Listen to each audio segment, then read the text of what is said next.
নমস্কার বন্ধুরা, আমি শর্মিষ্ঠা কিচেনে সবাইকে স্বাগত।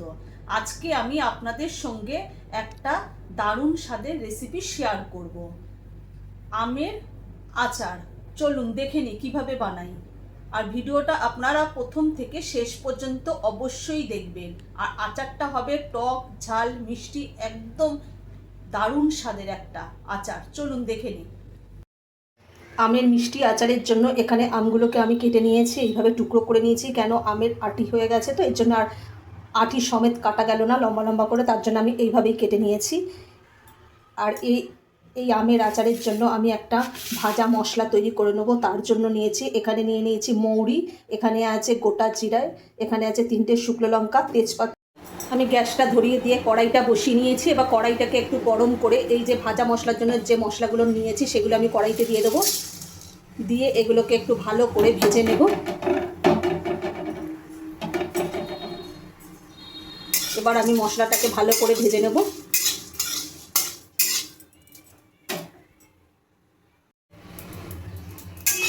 মশলাটার মধ্যে আপনারা গোটা ধনেও নিতে পারেন। আমি এখানে গোটা ধনে নেই বলে আমি একটু গুঁড়ো ধনেই ব্যবহার করেছি। আমার মশলাটা সুন্দর করে ভাজা হয়ে গেছে আর মশলা থেকে একদম সুন্দর একটা গন্ধ বেরোচ্ছে। এবার আমি এটাকে নামিয়ে নেব। মশলাটা নামানো হয়ে গেছে। মশলাটা এবার আমি ঠান্ডা করে নেব। ঠান্ডা করে তারপরে আমি মিক্সিতে পেস্ট করে নেব। আমি আবার গ্যাসটা ধরিয়ে দিয়ে কড়াইটা বসিয়ে নিয়েছি। এবার কড়াইয়ের মধ্যে আমি অল্প একটু তেল দিয়ে দেবো। এখানে আমি সাদা তেল ব্যবহার করছি, আপনারা চাইলে সর্ষের তেলও ব্যবহার করতে পারেন। এটা হবে আমের একদম মিষ্টি আচার। তেলটা ভালোভাবে গরম হয়ে গেছে। এবার আমি কড়াইয়ের মধ্যে অল্প একটু মৌরি দিয়ে দেবো। এই যে দেখুন হাতে একটু মৌরি নিয়েছি, আমি কড়াইতে দিয়ে দেবো।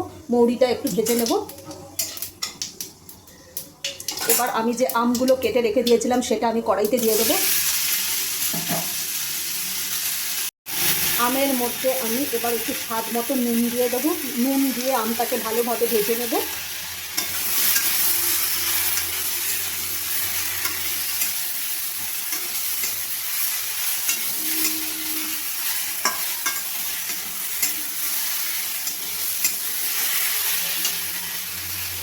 আমটা ভালো করে ভাজা হয়ে গেছে, দেখুন কত সুন্দর ভাজা হয়ে গেছে।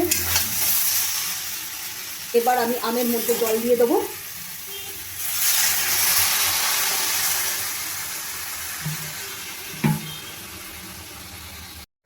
এবার আমি খুন্তিটা দিয়ে ভালো করে নাড়িয়ে নেব।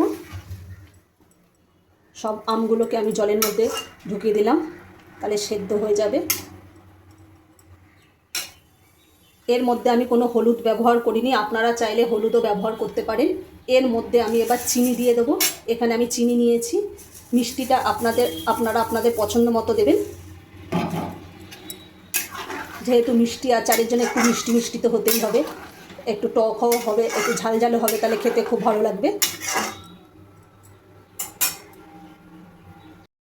আমটা ভালোভাবে সেদ্ধ হওয়ার জন্য আমি এখানে একটা ঢাকা দিয়ে ঢেকে দেবো 5 মিনিটের জন্য। 5 মিনিট পর আমি ঢাকাটা খুলে দেখে নেবো আমগুলো ভালোভাবে সেদ্ধ হয়েছে কিনা। আর এখানে যে মশলাটা আমি ভেজে রেখে দিয়েছিলাম সেই মশলাটা আমি এবার ঠান্ডা হয়ে গেছে, এটা আমি মিক্সিতে গুঁড়ো করে নেব। আমার মশলাটা পেস্ট করা এখানে হয়ে গেছে। এবার ঢাকাটা খুলে দেখে নেব।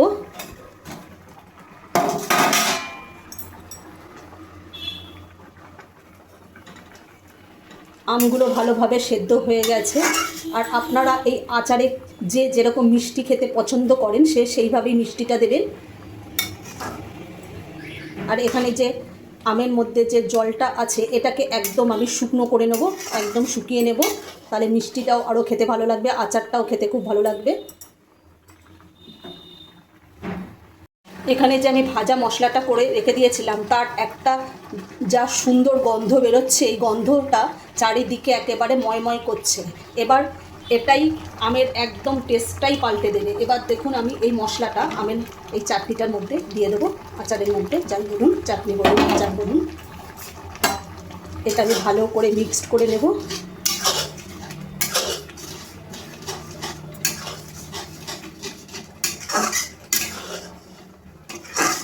এই মশলাটা আচারের একদম টেস্টটাই পাল্টে দিল।